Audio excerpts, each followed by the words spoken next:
This video describes the proposed kinesiology undergraduate concentration titled Sport and Human Performance.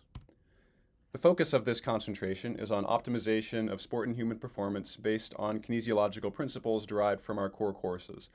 Examples of more specific areas where students might study in or might pursue careers in under this concentration are technical evaluation of human performance using, for example, wearable devices from the perspectives of physiology, biomechanics, and psychology, or also exercise testing and prescription within a variety of special populations such as youth sports or first responders. More broadly speaking, in terms of who this concentration serves, it serves a distinct group of students different from those in a pre-med or pre-PT or pre-whatever track. These are students who are not necessarily planning on going on to additional professional level postgraduate training in areas of medicine like the pre-med or pre-PT students.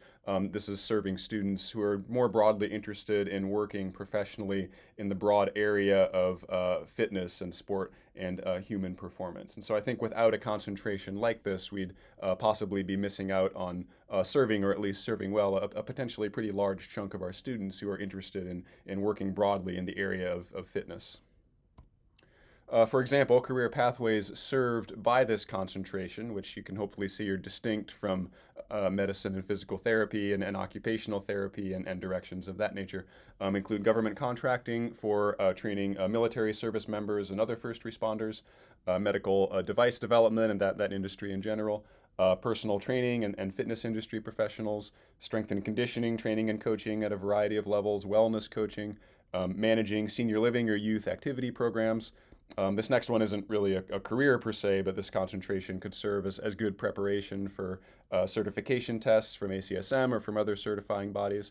This could also be a good background for students going on to further graduate level training in programs distinct from medicine and from physical therapy. For example, students that wanted to go on to a career in athletic training and get a master's in athletic training, or onto a graduate program in physical education. We think that this concentration would probably serve those students better than a pre-med or pre-PT concentration. This could also serve as a good undergraduate background for students interested in research-based graduate programs in areas of kinesiology focused on fitness, such as engineering and biomechanics or ergonomics or physical education. The curriculum of this concentration at the core level would be essentially unadjusted from the existing core, where we'd have the foundation courses with the math requirement and the biology courses and the intro to kinesiology and to public health, the unadjusted kinesiology core with those same 7 classes, and the unadjusted physical activity requirement. Where this concentration would differ from the existing major is in the options the students take for credit beyond the core. These students would be selecting from a truncated list of kinesiology options. They would select 8 courses, with at least 4 of them needing to be at the 300 and 400 level. At the lower level, these students would be taking courses such as Science and Methods of Personal Fitness Instruction, I think that's KNES 214, or Basic Care and Prevention of Athletic Injuries.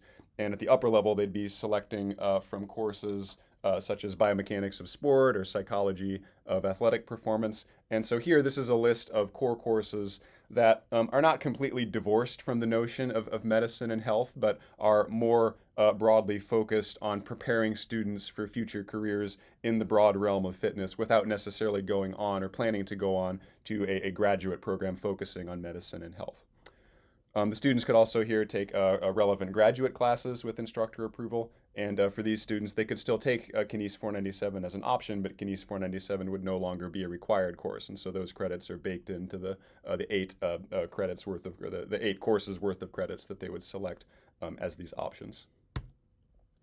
In terms of expected size and additional resources, the estimated size here from Carson was 150 to 200 students at any given time. I think the size of these are going to be a little difficult to really estimate accurately, given that we are still allowing students to the option of not declaring a concentration. They can stay in the existing major as is. And I don't have a real great sense for how many of them are really chomping at the bit to declare a concentration versus how many will just stay in the existing major as is and will like that flexibility of essentially taking any option courses. That I'm not sure of, but I could easily see this one being pretty popular and serving 100 plus students or possibly well over 100 students as the major grows.